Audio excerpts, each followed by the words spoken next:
Hi, welcome to Pennsylvania Newsmakers, and thanks for watching. Well, the primary is over, and some will say mercifully so. This is our final wrap-up program. Stay with us. Back in a moment. This is Pennsylvania Newsmakers, a fast-paced, unrehearsed weekly discussion with and about the leaders who shape your world. And now, here's your host, Terry Madonna. Hi, welcome back to the program. Well, it was 7 weeks of a tough and grueling and some would say grinding campaign in the state of Pennsylvania in the presidential race. We're here to do our final wrap-up with a trio of the state's leading journalists. Joining me, as often is the case, is Robert Swift. He's with Times Shamrock News, and Charlie Thompson with the Patriot News. I think this is your first time here, isn't it? Maiden voyage. Maiden voyage. Well, we're glad to have you here. And, of course, Brad Bumsted from the Pittsburgh Tribune Review. Brad, I don't want to say this, 7 weeks. Did this seem a little long to you? It was an eternity. I mean, you just don't imagine these things going on this long.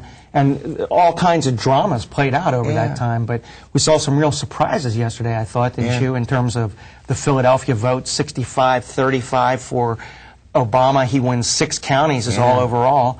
And she rolls up huge numbers in the West and among blue-collar counties. Big numbers. But it was, Charlie, it was pretty exciting. I mean, as Brad points out, with 51% of the Democrats turned out, I mean, you were doing all these stories. Did you get a real sense of excitement, particularly among the Democratic voters? Oh, sure. You know, I mean, turnout was really high across the state. I know in the part of the state that the Patriot covers, South Central Pennsylvania, we're pocked with college towns throughout, and registration numbers were surging because of college kids that were registering specifically for this primary, many cases specifically to vote for Obama. And, you know, you see a little bit of that in the statewide totals, I guess. Obama ran a little better in South Central Pennsylvania than he did in most of the state. Yeah, he did. He carried Lancaster and Dauphin and those counties, right? I think, Brad, you said 6. I think 6 counties, which... Robert, 6 of 67. Now, Governor Rendell beat Bob Casey in that big Democratic primary for governor in 2002. He won 10 counties, but he won some of them by 80%, like in the Philly burbs. Yeah, the Obama did not wasn't able to follow the Rendell model of that primary back in 2002. That had been their goal, to try to make the breakthroughs in some of those ring counties around Philadelphia, and it just did not happen. Even up in the Northeast, up in the Scranton area, there had been some thinking that it was about 50-50 between the two. Hillary Clinton was carrying it 3-1 up there. You know, last rally, both were up there the day before the primary, but she had that line, "I've got your back." And I think that may have struck a little populist. You know what, Brad? You know what's really strange about this? We look at his rallies. I mean, you were at some of them, and you see these huge crowds. I mean, 3,000 and 4,000, 35,000 people in the city of Philadelphia, you know, on that last swing, yet she clobbers them.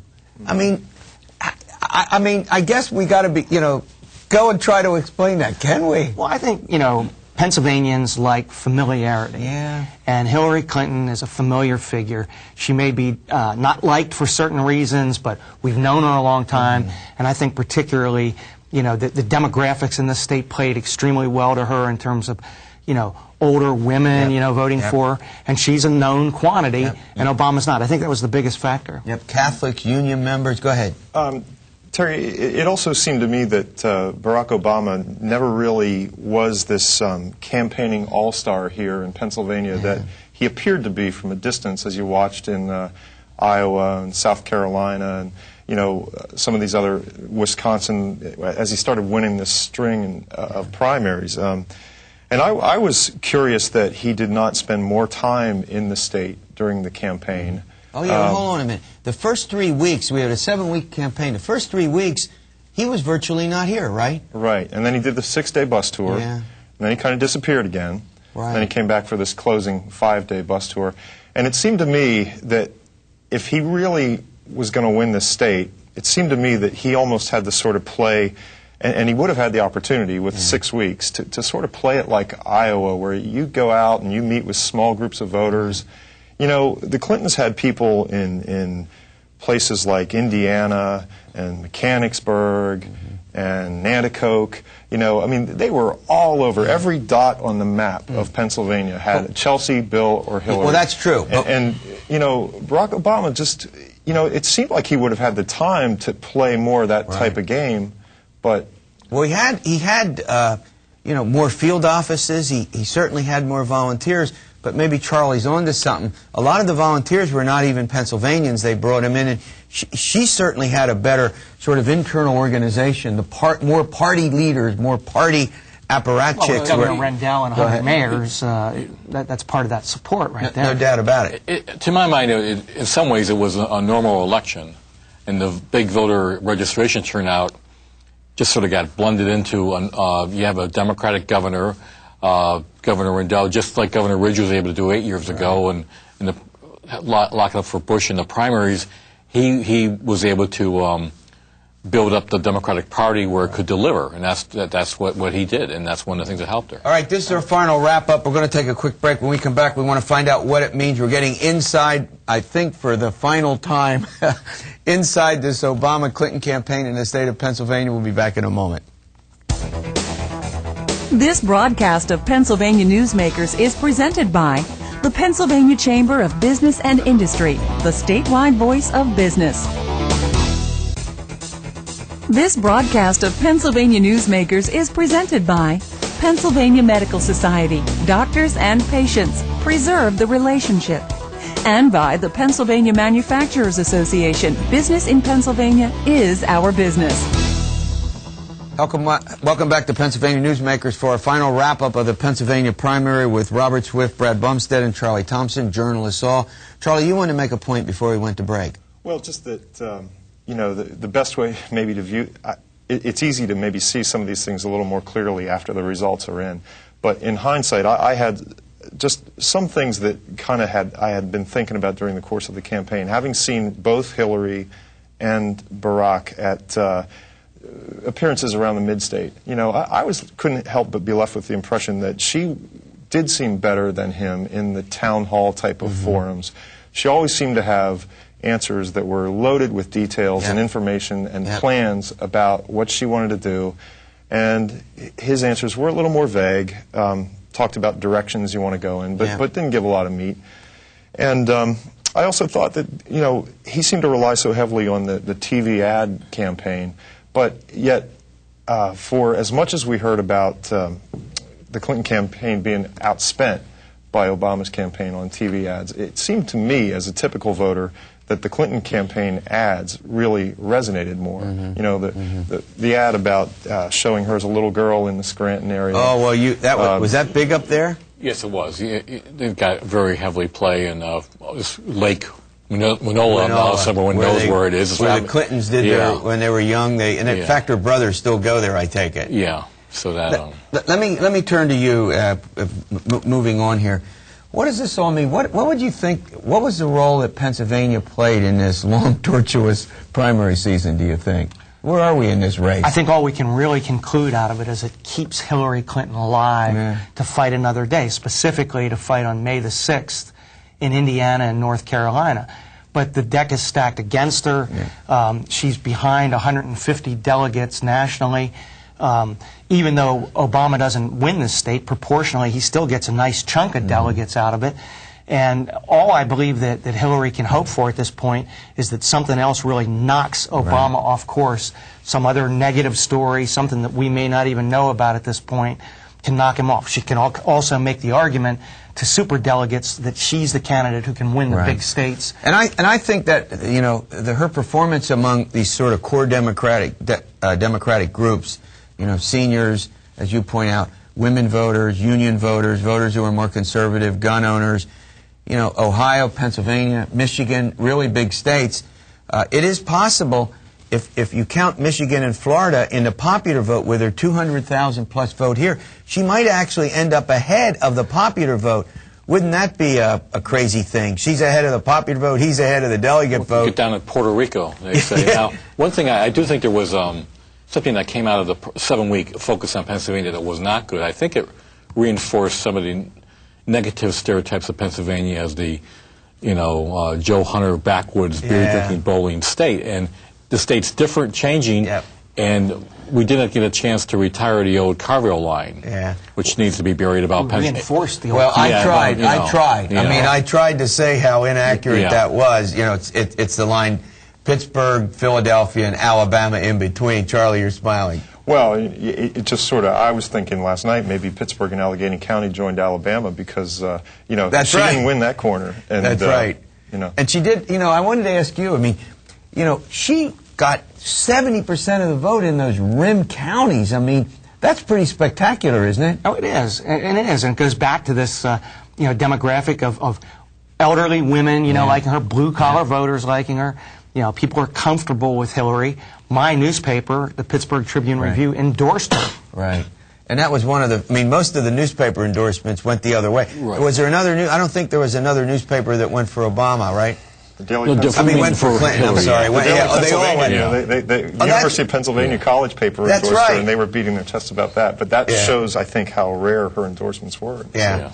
And I guess when it's in the final analysis, I do think that he changed sort of the nature of his campaign. He got down and he got campaign negative with her.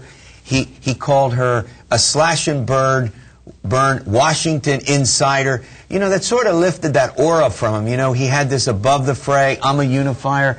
I mean, now he sounded like a conventional, you know, the guys you cover, the men and women you cover every day, you know, just another politician. No?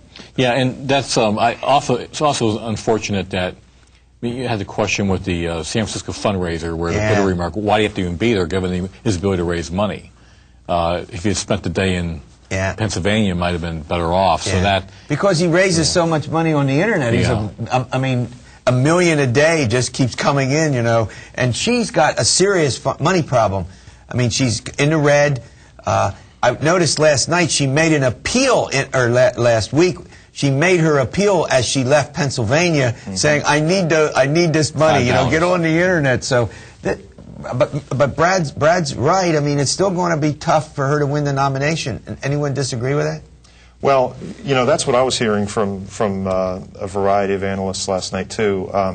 The thing is, though, Hillary Clinton has a little bit. You know, she's still in the race now. A lot of other candidates would have had to withdraw, but because she's in that unique position of having been the wife of a president, I mean, it doesn't get much more, you know, establishment and you know, party. She's got the party activist, So I think the idea is that as long as she is alive, you have to say that she has a chance. And she kind of, a lot of people were saying that she still, they believe, has to pretty much run the table. She might lose North Carolina, but if she can get North Carolina close and win Indiana, then she probably lives to fight the next round. We're going to go to a break, but one quick question. Barack's likely to win, but Hillary now has a little better chance as a result of Pennsylvania, yes or no? A little bit better chance, yeah. A little bit better chance? A little bit better chance because she's still alive. And as long as, you know, I feel like as long as the Clintons are alive, you know, until he kills them, you know, you can't count them out. You can't put the stake in the heart. I agree with you 100%. You know, she has a little better chance. All right, look. Unfortunately, there were a lot of state races that are pretty important in the state legislature and statewide. We haven't had a chance to say much about them on this program. I know these guys have been trying to write about them. We'll see how much success they've had given the oxygen that's been sucked out of Pennsylvania politics by the presidential campaign. We'll do that and more after these words. This broadcast of Pennsylvania Newsmakers is brought to you by Pennsylvania Credit Union Association. Pennsylvania Credit Unions, where people are worth more than money. To find a credit union that is right for you, check out ibelong.org. And by the Energy Association of Pennsylvania, Pennsylvania's energy information source. This broadcast of Pennsylvania Newsmakers is presented by the State System of Higher Education. 14 state-owned universities. The state system is the largest provider of higher education in Pennsylvania. And by the Hospital and Health System Association of Pennsylvania, working towards a healthy Pennsylvania. Hi, welcome back to the program with a trio of the state's leading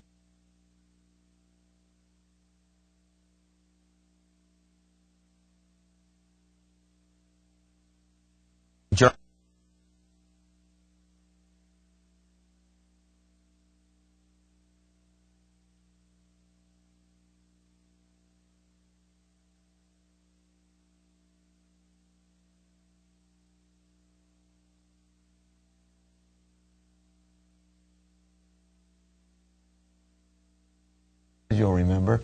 17 lost. Robert, is the reform movement dead? I think that, an era has passed with the reform movement that started, with the pay raise vote 3 years ago now. I noticed among the, you may say that a lot of the incumbents who might have been weaker retired didn't run again this time, but among the ones across the board, they were pretty easily dispatching their challengers last night. Both Republican and Democrat incumbent House members and senators who had opposition were winning handily. And even among the battles for open seats, the establishment candidate among the Senate Republican races there tended to win over maybe the Club for Growth candidate. So you saw this trend across the board here. So, Brad, the reform agenda, they somewhat successful in some things. The big items probably not so. They did reform the internal rules. They still have the lobbying law to clean up. There's still some other things. What's your sense about reform in the legislature? You cover this on a daily basis. Are we done talking about that now? I don't think we're done. I think it's dormant. I think the reformers have run out of gas, as evidenced by, as you point out, only one incumbent losing and one reformer who was on the ballot, Russ Diamond, not winning a state house race. But I think it's dormant. And I think that other things, depending on what happens with various grand juries, could stir up interest in reform again. Yeah. Charlie, go ahead.